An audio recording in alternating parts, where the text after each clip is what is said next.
Goia aipatu duzu, hor handia dudabarik ezin aipatu barik itxi, zenbat zor deutzazu zeuk pertsonalki eta profesionalki handiari, Goia bat irabaztea, eta ez dakit, Goia al mejor actor revelación izan zinean, beste 1000 sari izan dozuz, han eta hemen, eta gainera, euskarazko lan bategaitik Goia bat irabazi dauan lehena izan zara.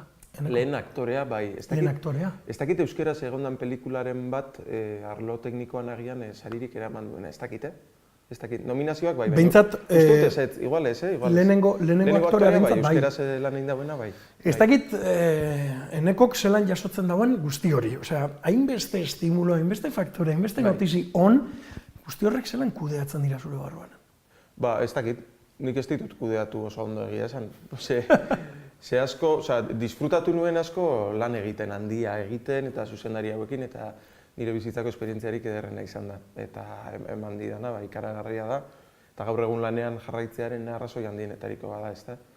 Baina beste alde batetik gero hori guzti hori inguratu duena, sariak eta errekonozimendu guzti hauek, niri kostatu egin zaite leku bat ematea oso pozik nago, baina egia denez, sariak ez didatela lanik ematen bere horretan, praktikan ez, edo inoiz ez duzu jakingo behintzat, ondo dago errekonozimendu hori, baina lan hona egin genuela bagenekien.